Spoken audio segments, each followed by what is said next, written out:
강릉 동해안을 따라 펼쳐진 조용한 마을, 오래된 기와집과 현대식 주택이 어우러진 골목 끝에 작은 무당집 하나가 자리 잡고 있었다. 그 집에는 선아라는 이름의 여인이 살고 있었다.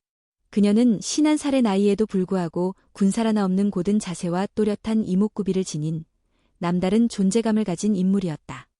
긴 흑발을 늘어뜨리고 있는 모습은 마치 오랜 시간 풍파를 견뎌온 소나무처럼 단단하고도 유연했다. 선아는 젊은 시절부터 주변 사람들에게 운명에 끌리는 사람이라는 말을 자주 들었다. 한때 결혼도 했고 아이를 가진 적도 있었지만 유산이라는 아픔을 겪은 후 삶의 방향이 송두리째 바뀌었다. 결국 남편과 이혼한 그녀는 몇 년을 방황하다 신내림을 받고 무당의 길로 들어서게 되었다. 시간이 지나 그녀의 이름은 강릉 일대에서 제법 알려지게 되었고 조용하고 진정성 있는 굿으로 많은 이들의 신뢰를 얻었다. 그날도 다른 날과 다르지 않았다. 해가 중천에 뜨기 시작한 늦봄의 어느 날, 선아는 마당을 쓸고 있었다. 그때 조심스럽게 열린 대문 사이로 젊은 남자가 모습을 드러냈다. 운동복 차림의 땀에 젖은 이마, 어딘가 낯설지만 따뜻한 인상을 가진 남자였다. 그는 고개를 숙이며 말했다. 안녕하세요. 혹시 무당님 계신가요? 선아는 살며시 웃으며 손짓했다. 어서 와요. 편하게 들어와요. 그는 준서라고 자신을 소개했다. 27살의 물리치료사로 어머니가 허리 디스크 수술을 앞두고 있어 무사히 수술을 치르기 위한 굿을 하고 싶다고 했다. 원래는 이런 것에 회의적이었지만 어머니의 간절한 부탁에 따라 동행했다고 덧붙였다. 굿 같은 건 솔직히 믿지 않았어요. 그런데 어머니가 워낙 불안해하셔서 마음이 놓이게 해드리고 싶었어요. 선아는 조용히 고개를 끄덕이며 말했다. 믿음이라는 건 누군가를 위해서 시작되기도 해요. 꼭 신을 믿지 않더라도 누군가의 안녕을 바라며 마음을 모은다면 그것만으로도 위로가 될 수 있죠. 그녀의 목소리는 나긋하고 따뜻했다.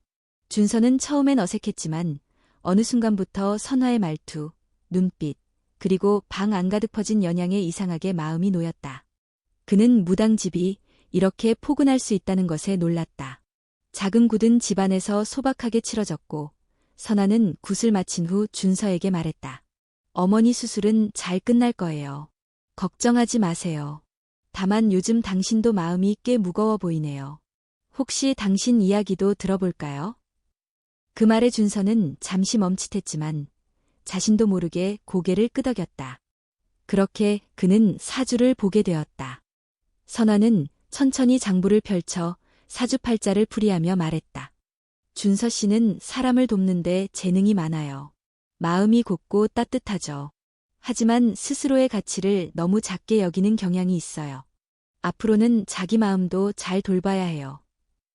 그녀의 시선은 따뜻했지만 깊었다. 마치 마음속을 꿰뚫어보는 듯한 느낌이었다. 준서는 그날 집으로 돌아오는 길에 몇 번이고 그녀의 얼굴과 말투가 떠올랐다. 이상하리만치 낯선데도 익숙한 감정이 가슴속에서 피어올랐다. 며칠 후 어머니의 수술은 무사히 끝났다. 회복도 빠른 편이었다. 어머니는 고마운 마음에 다시 인사를 드리자고 했고 준서는 과일 상자를 들고 다시 무당집을 찾았다. 다시 오셨네요. 어머님 수술은 잘 되셨죠? 네, 덕분에 잘 마쳤어요. 감사드려요. 제가 한 건 그저 기도뿐이에요. 결국 어머님의 기운이 강했던 거죠. 과한 공을 내세우지 않는 그녀의 겸손함에 준서는 오히려 더 깊은 인상을 받았다. 그날도 긴 대화를 나누었다. 무당이 된 사연, 과거의 아픔, 지금의 평온. 대화는 자연스러웠고 공감은 깊어졌다. 그 후에도 그는 몇 차례 더 무당집을 찾았고 어느새 두 사람은 서로의 일상 속에 스며들고 있었다. 준서는 마음속으로 질문했다. 이게 사랑일까? 아니면 단순한 동경일까? 하지만 어느 순간부터 그는 그녀와 마주 앉아있는 시간이 가장 편안하다는 걸 깨달았다. 그리고 어느 날 그는 조심스럽게 말했다. 선아님, 제가 당신을 좋아하는 것 같아요. 그녀는 잠시 말이 없었다. 창밖에서 파도 소리가 잔잔하게 울려 퍼졌다. 그리고 그녀가 천천히 입을 열었다. 이 나이에 사랑 고백을 받을 줄은 몰랐네요. 그녀의 눈가엔 웃음이 번졌지만 그 안에는 어딘가 슬픈 빛도 섞여 있었다. 내가 무당이고 나이도 이렇게 많은데 정말 괜찮겠어요? 네, 저는 그런 것보다 지금의 선아님을 좋아하니까요. 그녀는 조용히 고개를 끄덕였다. 그렇게 두 사람의 특별한 인연이 시작되었다. 선아와 준서의 관계는 빠르게 가까워지지도 그렇다고 느리게도 흐르지 않았다. 그들의 시간은 마치 오래된 시계처럼 조용하고도 일정한 리듬을 가지고 있었다. 하루에 한 번, 혹은 이틀에 한 번, 특별한 이유 없이 들러 조용히 앉아 차를 마시고 서늘한 마당에서 나란히 앉아 바다 소리를 듣는 것이 일상이 되었다. 처음에는 서로 조심스러웠다. 특히 선아는 자신이 상대에게 감정을 품는다는 사실에 스스로도 어색했다. 그녀는 20대의 사랑을 기억하지 못할 만큼 먼 곳에 있었고 마음을 열어본 지 오래였다. 더욱이 무당이라는 특수한 직업은 누구와도 쉽게 마음을 나누기 어려운 운명이었다. 하지만 준서와 함께 있는 시간은 이상하리만치 편안했다. 그는 그녀에게 부담을 주지 않았고 그녀의 직업이나 과거에 대해 캐묻지도 않았다. 그저 자연스럽게 옆에 있었고 필요할 때 웃었고 때로는 조용히 그녀의 이야기를 들었다. 어느 날 선아는 굿준비로 인해 지방마을로 며칠 내려가야 했다. 떠나기 전날 저녁 준서가 무당집을 찾았다. 그는 그녀를 돕기 위해 이것저것 짐을 나르며 말했다. 다녀오시는 동안 여기 조용하겠네요. 조용한 게 좋아요. 시끄러운 건 구달 때만 충분하니까. 그녀는 웃으며 대답했다. 하지만 눈가엔 어느새 아쉬움이 맴돌았다. 가끔은 누군가 있어주는 것도 나쁘지 않네요. 준서는 그 말에 멈칫했다. 선아가 먼저 그런 말을 할 줄은 몰랐다. 그도 조용히 입꼬리를 올리며 대답했다. 전 언제든 여기 있어요. 선아님이 원하신다면요. 선아는 아무 말 없이 고개를 숙였다. 그녀의 손가락이 천천히 자신의 옷자락을 매만졌다. 잠시 후 그녀는 눈을 들고 말했다. 돌아오면 한번 제대로 이야기해요. 우리 둘 다. 그날 밤 준서는 돌아가는 길 내내 선아의 말이 마음속에 맴돌았다. 제대로 이야기하자. 그 말 속엔 수많은 감정이 뒤섞여 있었다. 기대, 두려움, 그리고 아직 이름 붙이지 못한 어떤 간절함. 며칠 후 선아는 굿을 무사히 마치고 돌아왔다. 몸은 피곤했지만 마음은 평온했다. 그녀는 자신의 방 창문을 열어 바닷바람을 맞으며 마당을 바라봤다. 그 순간 문이 열리는 소리가 들렸다. 익숙한 발걸음 소리. 고개를 돌리자 준서가 과일 상자와 꽃다발을 들고 서 있었다. 돌아오셨군요. 고생 많으셨어요. 누가 꽃까지 사오래요? 그냥요. 보고 싶었으니까요. 선아는 살짝 웃으며 꽃을 받아들었다. 그러고는 손짓으로 안으로 들어오라 했다. 준서는 익숙하게 방 안으로 들어와 꽃을 유리병에 꽂았다. 그리고 선아와 마주 앉았다. 그때 말씀하셨죠. 돌아오면 제대로 이야기하자고. 선아는 고개를 끄덕였다. 그리고 조용히 입을 열었다. 사실 처음부터 이상했어요. 왜 당신이 낯설지 않았는지, 왜 이렇게 쉽게 내 일상에 스며들었는지. 저도 그랬어요. 어쩌면 우린 전부터 어딘가에서 만났을지도 모르겠네요. 그녀는 고개를 저으며 말했다. 나는 무당이에요. 사람들 눈엔 기이하고 무서운 존재일 수도 있어요. 그리고 나는 나이도 많고 과거도 복잡하죠. 당신 같은 사람에겐 어울리지 않아요. 그런 말은 하지 마세요.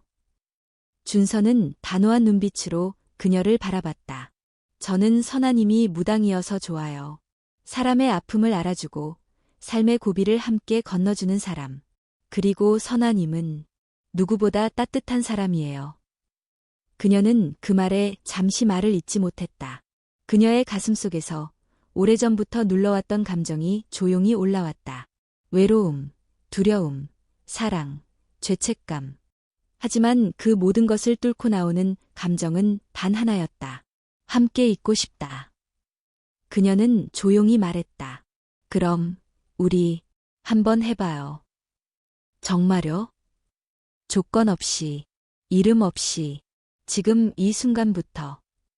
그날 저녁, 그들은 오래된 다구 세트를 꺼내 함께 차를 마셨다. 별다른 말 없이, 다만 서로의 존재만으로 가득 찬 시간. 그리고 밤이 깊어질수록 창밖에서 들려오는 파도 소리는 더욱 고요하게 마음을 감쌌다. 며칠 뒤, 선아는 오랜 지인과 함께 조용한 전통 혼례식을 준비했다. 화려하지 않되 정성스러운 예식이었다. 붉은 저고리와 푸른 치마, 그리고 연한 분홍색 꽃이 얹힌 족두리. 그녀는 거울 앞에 서서 깊은 숨을 들이켰다. 거울 속 그녀는 더 이상 무당이 아니었다. 아니, 여전히 무당이었지만 그보다 먼저 한 사람의 여인이었다. 그리고 이제 누군가의 아내가 될 사람이었다. 작은 마당에 마련된 예식장. 가까운 지인 몇 명과 조용한 음악, 향내 가득한 공간. 선아는 천천히 걸어 나왔다. 준서는 깔끔한 한복을 입고 그녀를 기다리고 있었다. 두 사람의 눈이 마주쳤을 때 세상은 조용해졌다.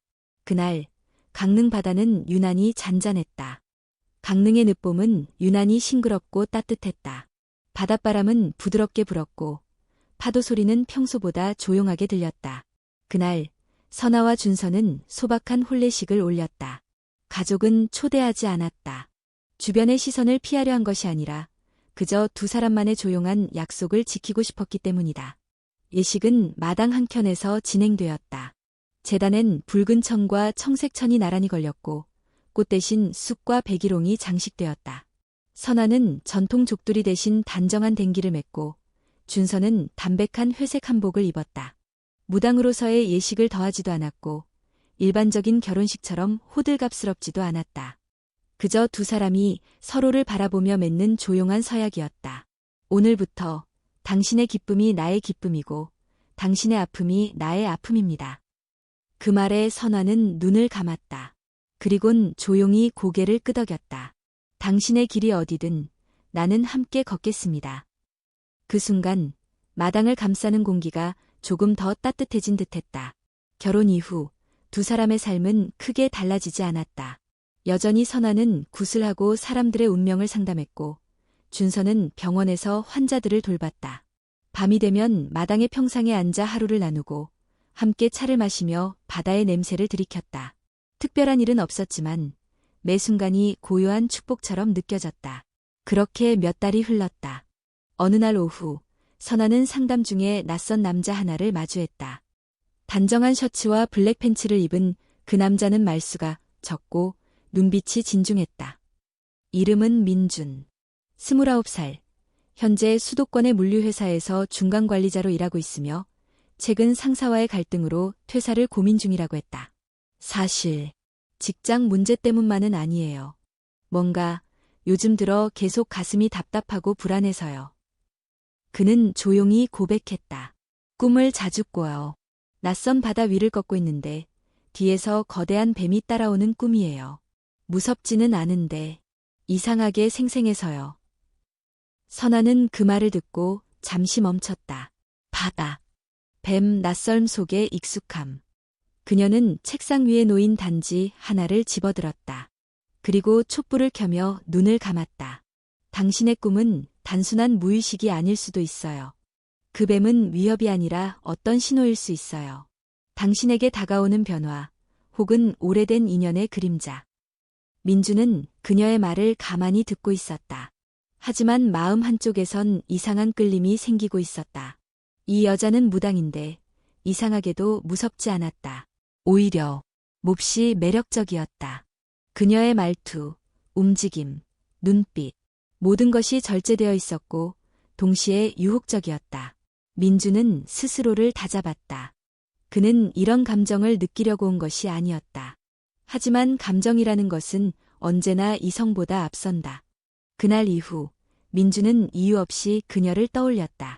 꿈은 계속 반복되었고 바다 위에 서 있는 여인의 뒷모습이 점점 더 선명해졌다. 그는 핑계를 대며 다시 그녀를 찾았다. 한 번 더 상담을 받고 싶어서요. 사실 지난번 이후로 더 이상한 꿈을 꿨어요. 선아는 그를 조용히 맞이했다. 방 안에는 향이 피워져 있었고 은은한 북소리가 작게 울렸다. 그들은 다시 마주 앉았고 이번엔 이전보다 더 많은 이야기를 나눴다. 민주는 직장에서의 고민, 부모의 기대, 자신이 숨겨왔던 꿈들에 대해 이야기했다. 선아는 그저 조용히 듣고 간혹 짧게 말로 덧붙였다. 당신은 지금 이 시기를 통과하면 전혀 다른 인생의 문 앞에 설 수 있어요. 다만 그 문은 당신 혼자서는 열기 힘들 거예요. 그녀의 말에 민주는 묻고 싶었다. 그 문을 함께 열어줄 사람은 당신인가요? 그러나 입술은 굳게 닫혔다. 그는 자신이 무례하지 않도록 조심하고 있었지만 감정은 이미 그 선을 넘고 있었다. 며칠 후 민주는 선아가 결혼한 사실을 알게 되었다. 혼자 사는 줄만 알았던 그녀는 이미 젊은 남성과 혼례를 올린 상태였다. 소문은 없었다. 알려진 것도 거의 없었다. 단지 동네 주민 몇 명만이 그 집에 젊은 남자가 함께 사는 것 같다고 수군거릴 뿐이었다. 민주는 당황했다. 그리고 한편으로는 화가 났다. 왜 자신이 이런 감정을 느껴야 하는지 이해할 수 없었다. 그저 상담을 받으러 갔을 뿐인데 왜 이렇게 마음이 흔들리는 걸까?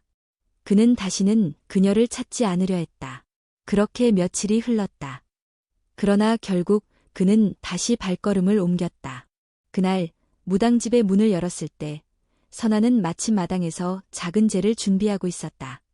그녀는 그를 보자 순간 놀란 듯 했지만 곧 평정심을 되찾았다. 다시 오셨네요.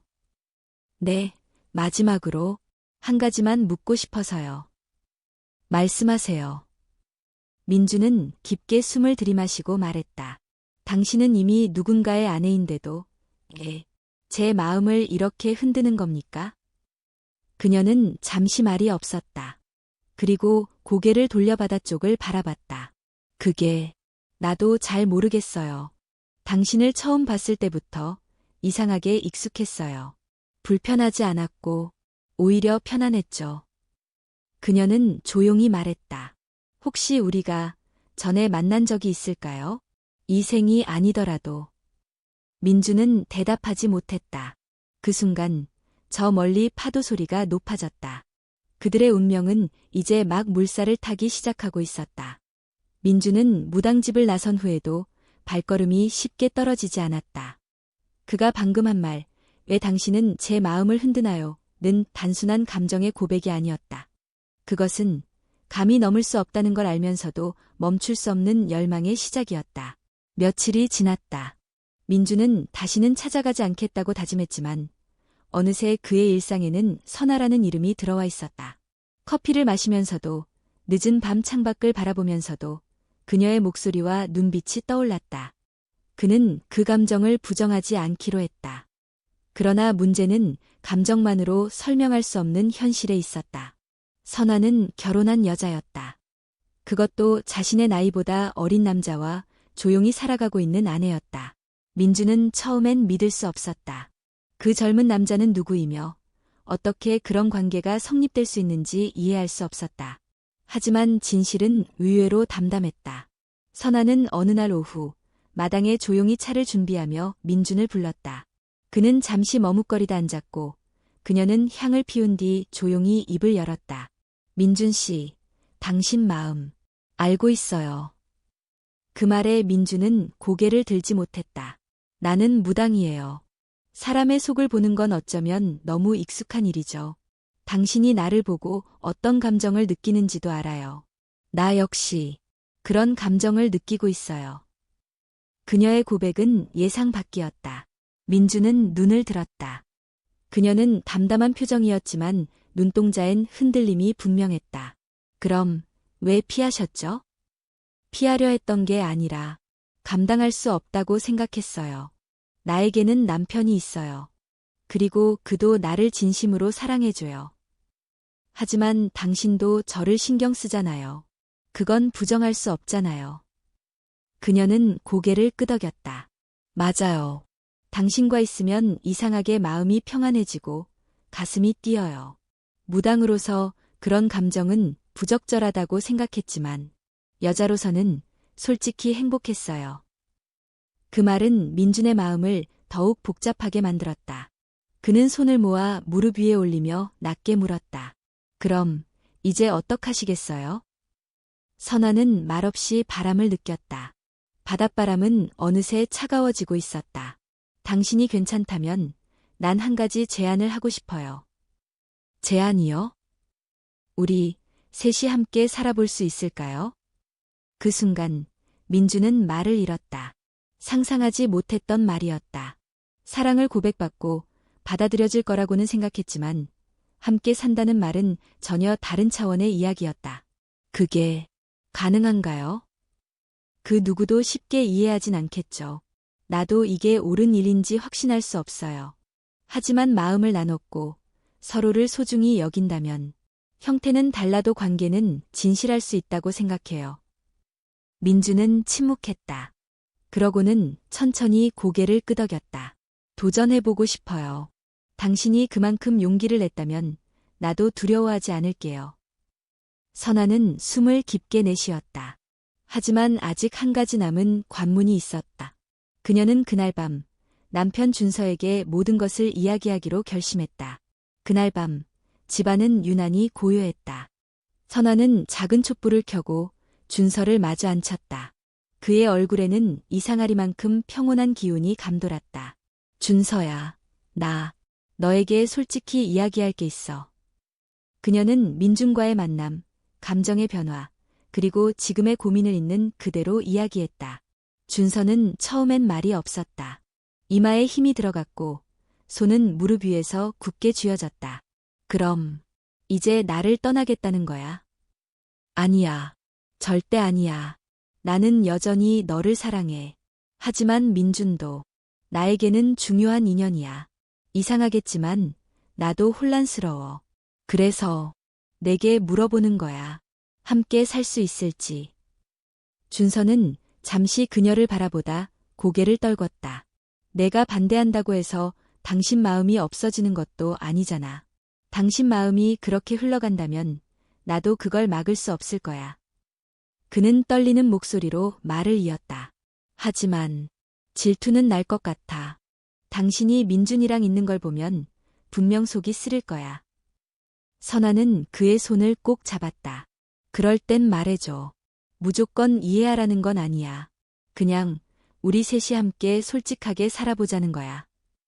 그날 밤 셋이 마주 앉았다. 민주는 긴장한 얼굴로 앉아 있었고 준서는 술 한 병을 꺼냈다. 민준 씨, 내가 형일까? 아니면 동생일까? 민주는 멋쩍게 웃으며 대답했다. 제가 2살 많으니까 형으로 할까요? 둘은 쓸데없는 호칭을 두고 웃었다. 그리고 선아는 가운데 앉아 두 사람의 손을 맞잡았다. 이제부터 우리 셋은 가족이에요. 형태는 남들과 다를지 몰라도 마음만은 진심이길 바라요. 그날 이후 무당집에는 세 사람의 발걸음이 함께 울리기 시작했다. 선화의 집은 오래된 기와집을 개조한 형태로 마당과 연결된 사랑방, 부엌, 그리고 다락방이 있었다. 그 집안에 이제는 세 사람이 살고 있었다. 세 사람의 조합은 누가 보아도 낯설었고 세상의 상식 밖이었다. 그러나 그들의 일상은 놀랍도록 평온하게 흘러갔다. 처음 며칠은 다소 어색했다. 민주는 신발장에 자신의 슬리퍼를 둘 공간이 마땅치 않아 멈칫했고 준서는 이부자리를 하나 더 펴는데 어색한 웃음을 지어야 했다. 선아는 그 모습들을 조용히 지켜보다가 말했다. 괜히 복잡하게 생각하지 말아요. 우리끼린 편하게 지내자고 했잖아요. 그 말은 일종의 신호탄이었다. 그날 저녁 민주는 요리를 자청했고 준서는 밥상을 차리며 조심스레 물었다. 혹시 민준 씨는 김치찌개에 들깨가루 넣는 스타일이에요? 아니요. 저는 된장찌개 쪽이에요. 김치찌개엔 그냥 깔끔하게 고기만. 그 말에 선화가 웃음을 터뜨렸다. 둘 다 틀렸어요. 김치찌개는 묵은지로 멸치 육수에 끓여야 제맛이에요. 그날 저녁 그들은 오랜 친구처럼 함께 밥을 먹고 설거지를 나누었다. 마치 이 조합이 오래전부터 존재했던 것처럼 자연스러웠다. 하지만 그 안에는 말로 다하지 못한 감정들이 존재했다. 준서는 자주 민준을 관찰했고 민준은 조심스럽게 선화의 눈치를 보았다. 세 사람 사이에는 보이지 않는 긴장이 흐르기도 했다. 사랑은 나눌 수 있는 감정이면서도 동시에 소유하고 싶은 감정이었기 때문이다. 어느 날 선아는 굿 의뢰를 받아 인근 마을에 다녀와야 했다. 오랜만에 큰 군이라 준비할 것도 많았고 체력도 많이 소모될 예정이었다. 민주는 자신도 함께 가겠다며 짐을 챙겼고 준서 역시 병원에 연차를 내고 동행했다. 굿을 준비하며 함께 움직이던 셋은 이전보다 더 가까워졌다. 마을 사람들의 시선을 의식해 겉으로는 조심했지만 서로를 바라보는 눈빛에는 분명한 애정이 담겨 있었다. 굿 당일 밤 선아는 북소리와 춤사위로 신을 모셨고 그 모습을 바라보는 두 남자의 시선은 달랐다. 민주는 그녀의 절제된 움직임 속에서 깊은 카리스마를 보았고 준서는 이미 익숙해진 그녀의 무속 세계를 다시금 경이롭게 바라보았다. 굿이 끝난 뒤 선아는 탈진의 마루에 누웠고 두 남자는 번갈아가며 그녀의 수건을 적셔주었다. 그날 밤 세 사람은 같은 방에서 이불을 펴고 나란히 누웠다. 천장은 낮고 창밖에선 벌레 소리가 들려왔다. 민주는 속삭이듯 말했다. 진짜 꿈꾸는 것 같네요. 우리가 이렇게 셋이서 함께 있다니. 준서도 조용히 웃으며 대답했다. 나도 가끔 믿기지 않아. 하지만 뭐 나쁘진 않네. 선아는 두 사람의 중간에 누워있다가 팔을 벌려 각각의 어깨를 감싸며 말했다. 이렇게 예쁜 여자를 둘이나 독점하고 있으니 둘 다 행복해야 해요. 셋은 소리 없이 웃음을 터뜨렸다. 그 웃음은 짧았지만 따뜻했다. 그러나 그런 평화가 언제까지나 지속되지는 않았다. 시간이 지나면서 작은 갈등들이 하나둘씩 쌓이기 시작했다. 민주는 종종 선아와 긴 대화를 나누었고 그때마다 준서는 묘한 소외감을 느꼈다. 오늘은 뭐 얘기했어? 그냥 민준 씨 사업 구상 얘기 좀 했지. 내 얘긴 안 했어. 왜 그래? 괜히 질투하게. 준서는 그런 대화 이후 한동안 말이 줄었고 민주는 눈치를 보며 거리를 두려 했다. 선아는 그 분위기를 느끼고 나서야 세 사람이 함께 살아간다는 것이 단순한 감정만으로는 유지될 수 없다는 걸 다시 실감했다. 그녀는 어느 날 저녁 두 사람을 불러 마당 평상에 앉혔다. 바닷바람이 불었고 달빛이 지붕을 희미하게 비쳤다. 우리 가끔은 마음속에 있는 거 솔직히 말해보자. 오해가 쌓이기 전에. 처음엔 아무도 입을 열지 않았다. 하지만 선화의 눈빛은 단호했다. 준서가 먼저 말했다. 난 가끔 민준 씨가 당신이랑 너무 오래 얘기하면 내가 밀려나는 기분이 들어. 민준도 조용히 대답했다. 나도 알아요. 그래서 자제하려고 했어요. 하지만 나도 당신을 좋아하니까 그냥 옆에 있고 싶었어요. 선아는 고개를 끄덕이며 말했다. 그래요. 나도 두 사람 모두 소중해요. 이건 나 하나만의 감정이 아니에요. 우리 셋 모두의 선택이고 함께 책임져야 할 관계예요. 그날 밤 그들은 처음으로 자신의 불안과 질투, 사랑과 혼란을 공유했다. 완전히 해결된 것은 아니었지만 적어도 더 깊이 서로를 이해하게 되는 계기가 되었다.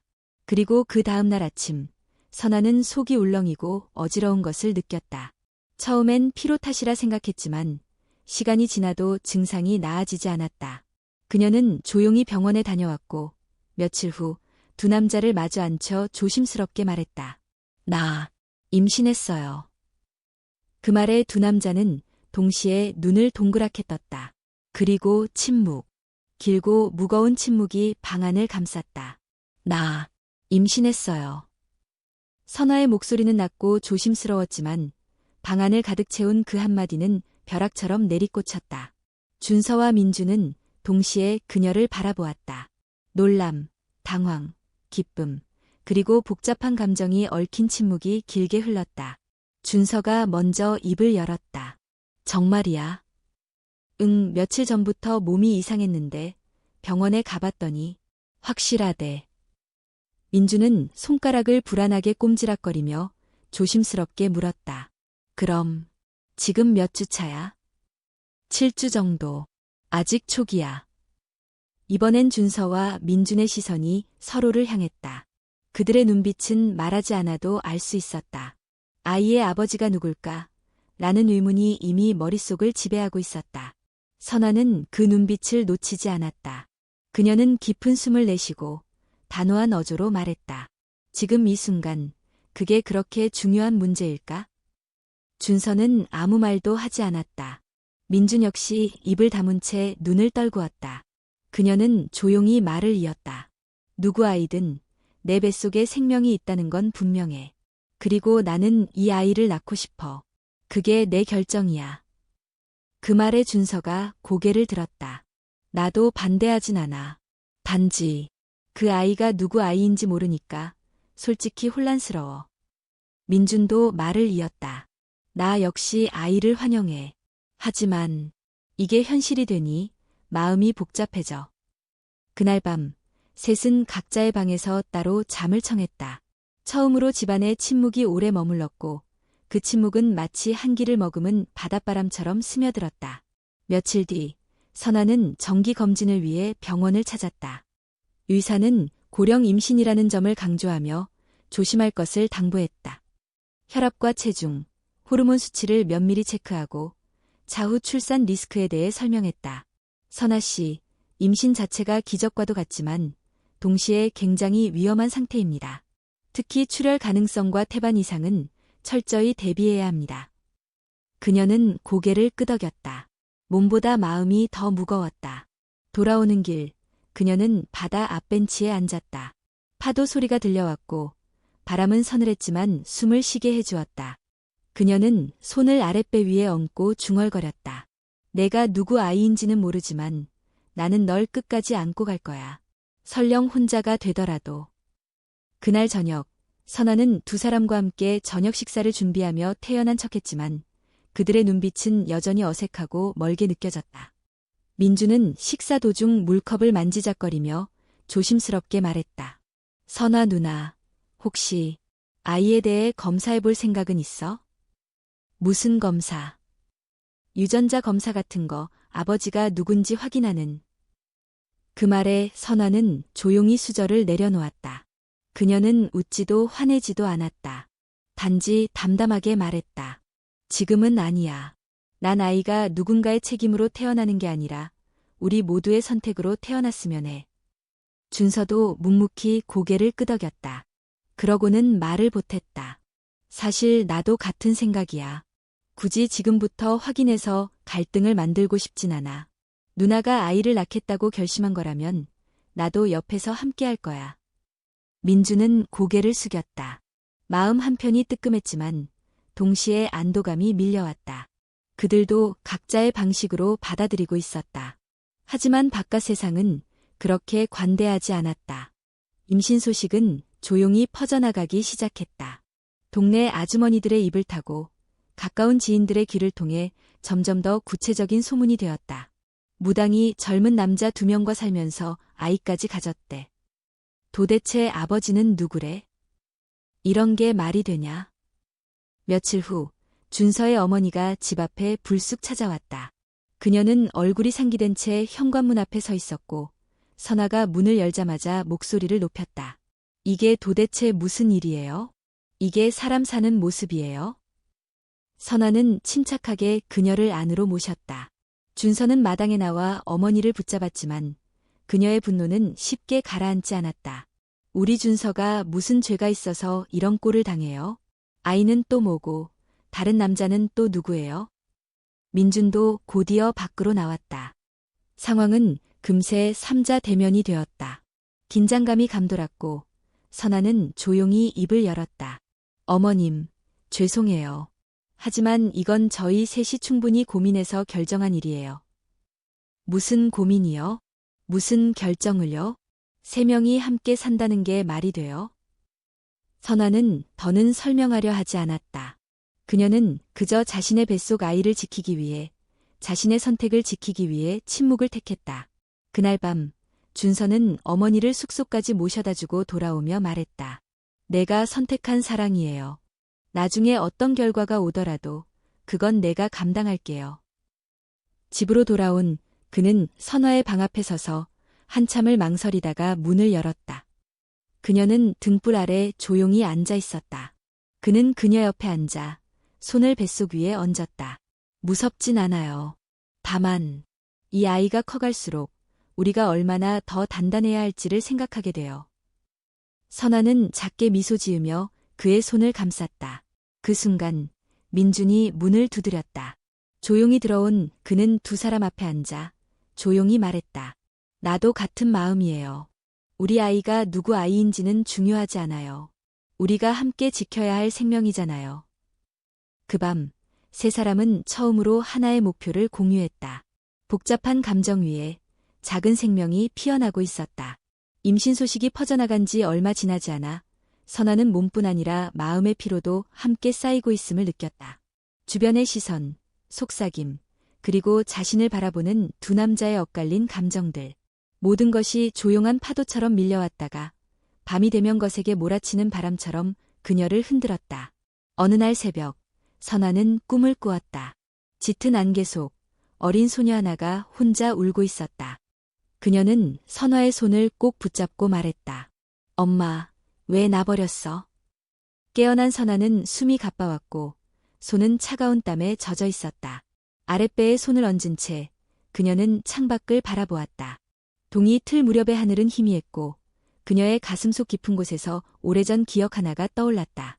21살, 대학을 막 중퇴하고 가족의 반대로 인해 사랑하는 사람과 헤어졌던 시절. 그는 가난했고 그녀는 집안의 기대 속에 갇혀 있었다.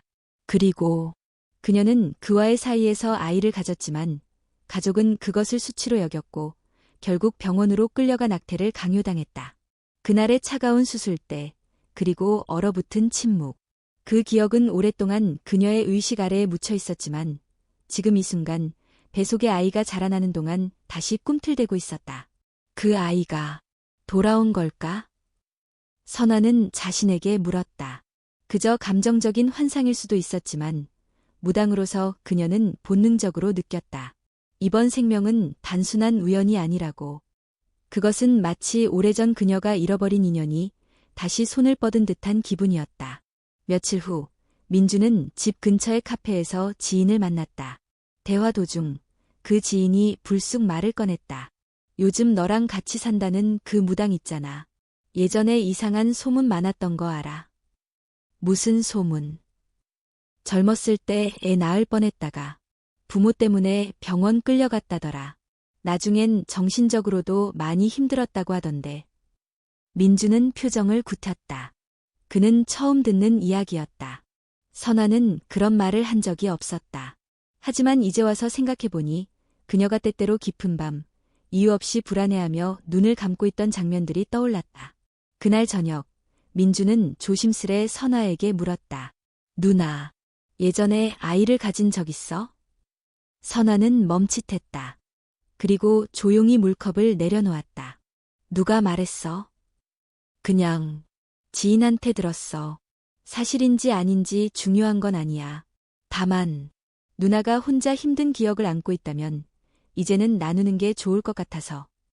선아는 고개를 떨궜다. 침묵 끝에 그녀는 천천히 입을 열었다. 맞아. 21살 때 한 사람을 사랑했어. 부모님은 반대했고 결국 그와 헤어졌지. 그런데 아이가 생겼어. 민주는 말없이 그녀를 바라보았다. 가족은 그 사실을 알고 날 병원으로 데려갔어. 이유는 간단했지. 집안 체면, 미래, 결혼 조건. 나는 아무 말도 하지 못했어. 수술이 끝난 날, 나는 아무것도 느끼지 못했어. 너무 무서웠고, 너무 공허했거든. 그녀는 눈을 감았다.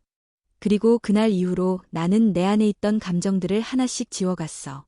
사랑, 희망, 용서, 그리고 나 자신까지도. 민주는 조용히 그녀의 손을 잡았다. 아무 말 없이, 그저 따뜻하게. 그 순간 그녀는 작게 중얼거렸다. 이번 아이가 어쩌면 그 아이일지도 몰라. 나에게 다시 기회를 주러 온 건지도 모르지. 며칠 후 준서 역시 그 사실을 알게 되었다. 그는 선아와 단둘이 마주 앉은 자리에서 말했다. 예전 일을 들었어. 왜 나한텐 말하지 않았어? 말할 수가 없었어. 그 기억은 나에게도 쉽게 꺼낼 수 없는 상처였으니까. 그래도 난 당신이 나에게 모든 걸 말해주길 바랐어. 과거든, 상처든. 그럴 수 있었으면 좋았겠지. 하지만 나는 무당이야. 늘 남의 얘기만 들어주는 사람이지. 내 얘기는 할 수 없는 사람. 그녀는 애써 웃으며 말했다. 그러나 그 웃음은 오히려 더 아팠다. 준서는 그녀의 손을 잡으며 진심을 전했다. 난 당신의 모든 모습을 사랑해. 그게 어떤 상처든, 어떤 과거든. 하지만 세 사람 사이의 균형은 점점 흔들리기 시작했다. 민주는 자신이 점점 더 깊이 빠져든다는 걸 느꼈고, 준서는 보이지 않게 멀어져가는 시선을 놓치지 않았다. 선아는 그 사이에서 애써 중심을 잡으려 했지만, 어느새 몸과 마음이 무거워지고 있었다. 어느 날 밤, 그녀는 다시 악몽을 꾸었다. 뱃속에서 피가 흐르는 듯한 감각, 손을 뻗어도 닿지 않는 아기의 울음소리, 그리고 다시 나타난 어린 소녀의 그림자. 이번엔 나 안 버릴 거지? 선아는 비명을 지르며 깨어났다. 식은땀에 젖은 채 그녀는 배를 감싸 안았다. 다음 날 아침, 그녀는 병원에서 출혈 위험이 있다는 진단을 받았다. 절대 안정이 필요하다는 말과 함께 입원을 권유받았다. 그리고 그렇게 그녀는 조용히 입원실에 누웠고 민준과 준서는 나란히 침대 옆에 앉았다. 침묵 끝에 민준이 물었다. 이 아이, 정말 그 아이일 수도 있다고 생각해? 선아는 눈을 감은 채 작게 고개를 끄덕였다. 그래서 이번엔 절대 놓치고 싶지 않아. 방 안엔 조용한 다짐이 내려앉았다. 이제 그들의 선택은 더 이상 감정만으로 이어질 수 없는 길 위에 서 있었다. 병실 창밖으로 가을 햇살이 조용히 내려앉고 있었다. 선아는 하얀 병원 침대 위에서 창문을 바라보며 눈을 감았다. 배 속의 아이는 아직 작았지만 그녀에게는 너무나 커다란 존재였다. 마치 오래전 잃어버린 무엇인가가 되돌아온 듯 이번 아이는 그녀에게 기회이자 구원처럼 느껴졌다. 그러나 현실은 냉혹했다. 의사는 다음과 같이 말했다. 태반에 문제가 있습니다. 출혈 가능성이 계속 높아지고 있고 지금 상태로 계속 임신을 유지하는 건 선아 씨에게 매우 위험합니다. 심지어 생명을 위협할 수도 있어요. 아이를 포기하면 제 건강은 괜찮아질 수 있나요? 의사는 고개를 끄덕였다. 물론입니다. 지금 수술하면 완전히 회복할 수 있습니다. 선아는 아무 말 없이 고개를 끄덕였다. 머릿속은 새하였고 가슴은 점점 더 조여왔다. 죽음이라는 단어가 현실로 다가온 건 처음이었다. 하지만 그보다 무서운 것은 또다시 아이를 떠나보내야 한다는 사실이었다. 그날 밤 병실에는 아무도 오지 않았다. 그녀는 일부러 면회를 받지 않았다. 생각할 시간이 필요했기 때문이다. 그녀는 병원 제공용 볼펜과 종이를 꺼내 책상 앞에 앉았다. 그리고 천천히 편지를 써 내려가기 시작했다. Unterstrich. 준서야, 민준아. 이 편지를 읽을 때쯤이면 나는 너희 곁에 없을 수도 있어. 내가 이런 선택을 하려는 건 너희 때문이 아니야. 오로지 나의 삶, 나의 방식으로 끝까지 가보고 싶어서야. 이번 아이는 내게 기적이었어. 누군가가 나에게 다시 살아도 된다고 말해주는 것 같았고, 오래전 잃었던 나 자신을 다시 껴안게 해준 선물이었어. 두 사람 모두 내가 진심으로 사랑한 사람이야. 어떤 세상도 이 사랑을 정의할 수 없고 설명할 수 없겠지. 하지만 나는 우리가 함께한 순간이 거짓이라고 생각하지 않아. 그 어떤 결혼식보다, 그 어떤 가족보다 더 진심이었다고 믿어. 부디 이 아이를 지켜줘. 그리고 그 아이 앞에서는 내 이야기를 두려움 없이 해줘. 너의 엄마는 세상을 두려워하지 않았던 사람이었다고 말해줘. 사랑해. 그리고 고마워. 선화. Unterstrich. 편지를 다 쓴 그녀는 그것을 병실 옆 서랍에 넣고 조용히 등을 기댔다. 창밖엔 초승달이 떠 있었고 바람은 조용히 커튼을 흔들었다. 다음 날 아침 민준과 준서가 병실을 찾았을 때 선아는 말없이 그들을 바라보았다. 두 사람 모두 밤새 잠을 못 잔 듯한 얼굴이었다. 선아가 조용히 말했다. 아이를 포기하면 나는 살 수 있대. 민준이 먼저 입을 열었다. 그럼 수술하세요. 우리가 있어야 할 사람은 당신이에요. 준서도 조용히 덧붙였다. 맞아. 아이는 다시 생길 수도 있어.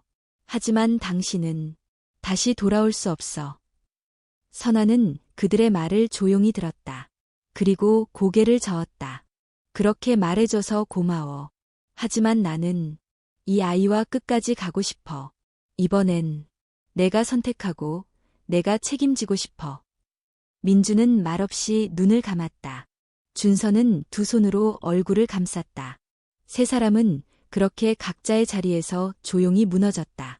며칠 후 위기 상황은 실제로 닥쳤다. 새벽녘 갑작스러운 출혈이 시작되었고 선아는 응급실로 옮겨졌다. 의사들은 급하게 수술 준비를 했고 병원 복도는 분주하게 돌아갔다. 준서와 민주는 수술실 앞에 앉아 손을 모은 채 말없이 기다렸다. 둘은 마치 한 사람처럼 같은 불안과 같은 절망에 빠져 있었다. 형, 만약 정말 무슨 일이 생기면 그런 말 하지 마. 무사히 나올 거야. 꼭 그렇게 될 거야. 긴 기다림 끝에 수술실 문이 열렸다. 담당 의사가 나와 그들을 향해 고개를 끄덕였다. 아이도 산모도 모두 무사합니다.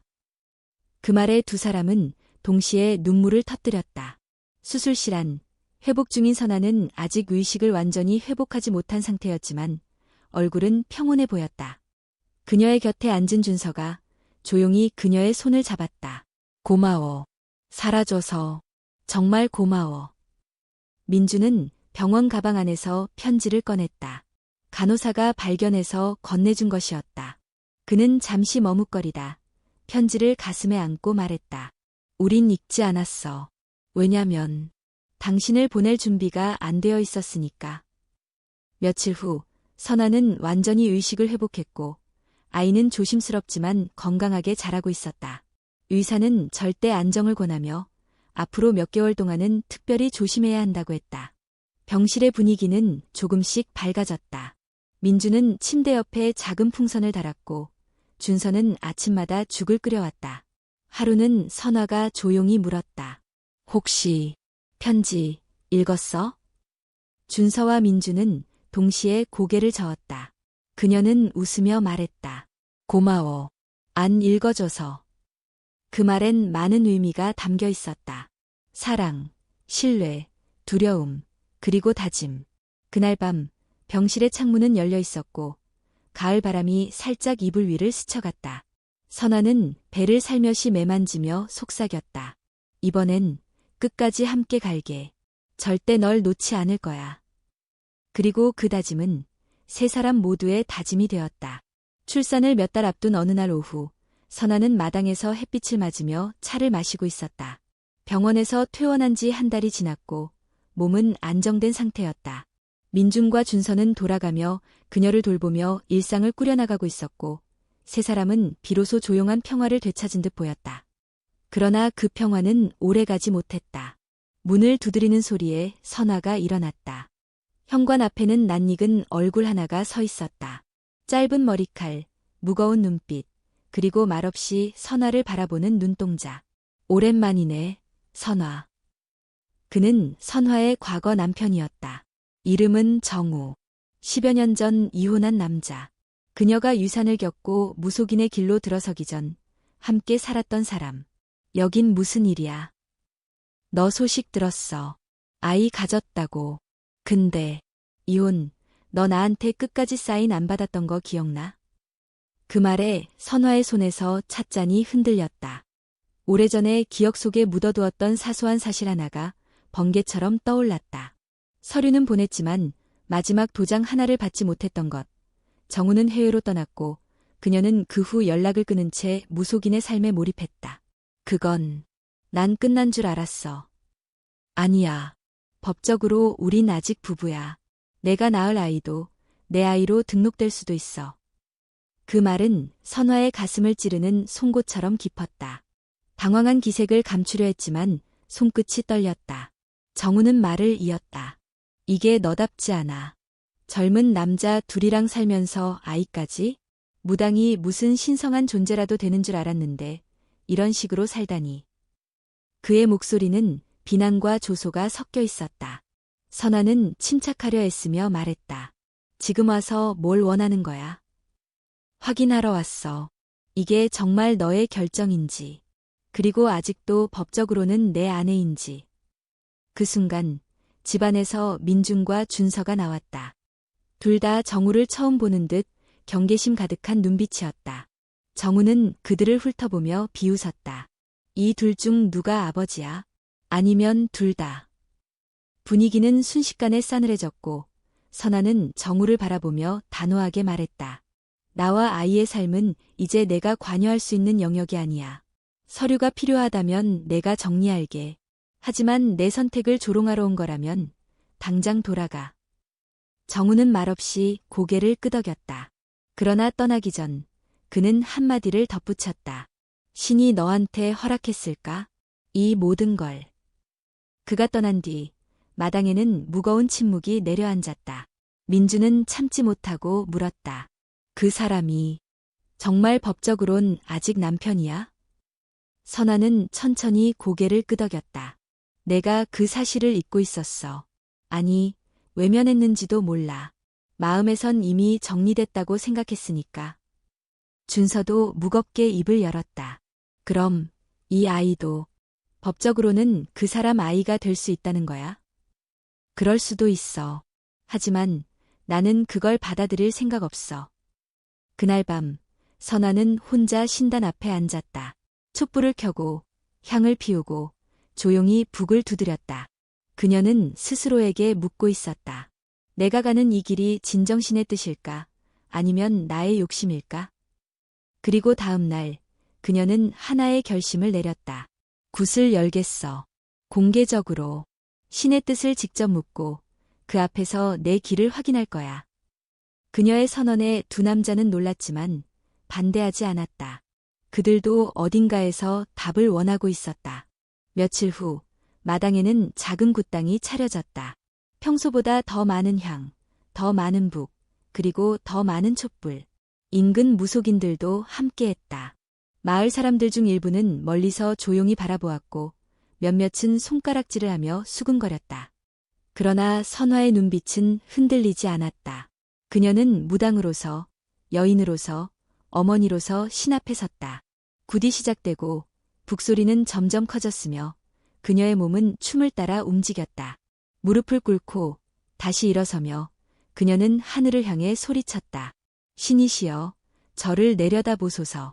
제가 걸어온 길, 제가 품은 생명, 그리고 제가 사랑한 이 모든 것을 용서하소서. 이것이 허락된 길입니까? 그 순간 그녀의 몸이 떨리기 시작했다. 눈동자는 흐릿해졌고 입술이 혼잣말을 중얼거렸다. 그리고 이내 그녀의 입에서 다른 목소리가 흘러나왔다. 그 길은 험하나 진심은 헛되지 않으리. 너의 마음이 맑고 너의 사랑이 뜨겁다면 하늘도 가르지 못하리라. 사람들은 숨을 죽였고 무속인들은 고개를 숙였다. 그녀의 몸은 천천히 진정되었고 굿은 조용히 마무리되었다. 굿이 끝난 뒤 선아는 민준과 준서 앞에 섰다. 나는 이제 확신해. 이 길이 옳다고. 그리고 그녀는 정우를 향해 법적 정리를 공식 요청했다. 더는 두려워하지 않았다. 이제 그들에게 남은 것은 오직 한 가지였다. 새로운 생명을 온전히 맞이하는 일. 겨울이 끝나갈 무렵 강릉엔 다시 눈이 내렸다. 바다 옆 골목길과 무당집 지붕에는 얇은 눈이 내려앉았고 그 눈 위로는 아직 찬바람이 머물러 있었다. 선아는 병원 침대에 누운 채 숨을 고르고 있었다. 출산 예정일보다 며칠 이른 시점이었지만 갑작스러운 진통이 시작된 것이었다. 아직 예정일은 멀었는데. 그녀는 배를 감싸주며 이마에 맺힌 땀을 훔쳤다. 민준과 준서는 그녀 곁에서 진통 간격을 체크하며 조심스럽게 손을 잡아주었다. 의사들은 고령 임신이라는 점 때문에 더욱 신중하게 움직였고 간호사들 역시 분주히 움직였다. 수술이 필요할 수도 있습니다. 상황을 보며 결정하겠습니다.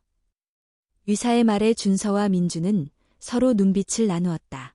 두 사람 모두 두려웠다. 하지만 무엇보다 그녀를 믿고 있었다. 선화 누나, 우리 셋이 함께 여기까지 왔잖아. 이번에도 잘 해낼 수 있을 거야. 누나, 무슨 일이 있어도 우린 여기 있어요. 그녀는 숨을 가쁘게 몰아쉬면서도 작게 미소 지었다. 고마워. 둘 다 정말 고마워. 그리고 몇 시간 후 수술실의 문은 닫혔다. 시간은 느리게 흘러갔다. 수술실 앞 의자에 앉은 두 남자는 말없이 기도했다. 간호사들이 오가고 병원 복도에는 긴장감이 감돌았다. 그들은 서로의 손을 꼭 잡고 있었고 지금 이 순간만큼은 경쟁자도 질투하는 남자도 아니었다. 한 여인을 사랑했고 같은 생명을 기다리는 두 사람이었다. 그리고 마침내 의사가 나왔다. 아이는 건강하게 태어났습니다. 산모도 안정적인 상태입니다. 그 순간 준서와 민주는 동시에 안도의 숨을 내쉬며 눈물을 흘렸다. 신생아실 유리창 너머 작은 아기가 곤히 잠들어 있었다. 두 사람은 나란히 서서 아이를 바라보았다. 눈은 형 닮은 것 같아. 아니야. 코는 너 닮았어. 입은 선화 누나 닮았네. 그들은 그렇게 서로를 바라보며 웃었다. 아이는 누구를 닮았든 이제 세 사람 모두의 아이였다. 며칠 후 선아는 병실에서 조용히 아이를 품에 안고 있었다. 그녀의 얼굴엔 평온과 기쁨이 함께 머물러 있었다. 민준과 준서는 침대 곁에 앉아 그녀와 함께 아이를 바라보았다. 이름은 정했어요. 선아는 고개를 끄덕였다. 해온, 해가 온다. 따뜻한 빛이 돌아온다. 어때요? 준서는 미소 지으며 말했다. 좋은데요. 우리에게 다시 온 햇살 같은 아이니까. 민준도 동의했다. 따뜻하고 강한 이름이네요. 이 아이에게 딱이에요. 아이는 작고 연약했지만 그 존재만으로도 방안을 가득 채웠다. 선아는 그 아이를 안고 조용히 말했다. 이 아이는 우리 모두가 함께 지켜야 할 삶이야. 누구 하나의 피로만 설명할 수 없는 특별한 인연이지. 병원에서 퇴원한 후 세 사람은 다시 강릉의 집으로 돌아왔다. 집안에는 아기의 젖병과 담요, 작고 예쁜 옷들로 채워졌고 마당에는 혜온을 위한 작은 평상이 놓였다. 그들의 일상은 바뀌었다. 밤중 수유와 울음소리, 번갈아가며 아기를 재우는 일. 그러나 그 어떤 피로도, 그 어떤 혼란도 세 사람에게는 이 삶을 대가로 치를 가치가 있었다. 동네 사람들은 여전히 수근거렸다. 누구 아이냐? 도대체 무슨 관계냐? 저 집은 이상하다. 하지만 이제 세 사람은 그런 말에 흔들리지 않았다.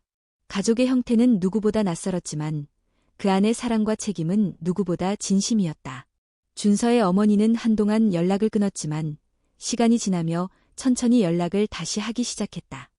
아이의 사진을 보내주자 그녀는 조용히 답장을 보냈다. 건강히 잘 자라길 바란다. 내 선택이 후회되지 않길. 민준의 부모 역시 처음엔 거세게 반대했지만 혜온을 안아본 후 눈시울을 붉혔다. 이 아이는 복이다. 내가 지켜야 할 복. 어느 봄날 세 사람은 바닷가로 나들이를 갔다. 혜온은 유모차 안에서 새근새근 잠이 들어 있었고 선아는 해변의 모래를 맨발로 밟으며 조용히 웃고 있었다. 준서가 물었다. 누나, 지금 행복해? 그녀는 잠시 생각하더니 고개를 끄덕였다. 응, 나 지금 너무 행복해. 민준도 옆에서 조용히 말했다. 우리도 그래요. 이게 우리가 만든 삶이니까. 바다의 끝자락, 셋은 혜온을 사이에 두고 손을 잡았다. 그들의 모습은 전통적인 가족의 모습과는 달랐지만 그 무엇보다 진심이 담긴 가족이었다. 선아는 속으로 조용히 기도했다. 신이시여, 제가 택한 이 사랑과 이 생명이 오래도록 빛나게 해주소서. 편견과 시선 속에서도 굴하지 않고 서로를 믿고 의지하게 해주소서. 그날 해는 유난히 따뜻했다. 세 사람과 한 아이가 만들어낸 가족은 그렇게 바다 위로 퍼져나갔다. 파도는 조용히 모래를 쓸어가고 하늘은 더없이 맑았다. 그들은 결국 세상의 기준 밖에서 자신들만의 사랑과 가족을 완성해냈다. 흔들렸고 아팠고 무너질 뻔했지만 끝내 그 모든 것을 껴안았다. 그리고 혜온은 그 모든 사랑을 품고 자라날 것이다.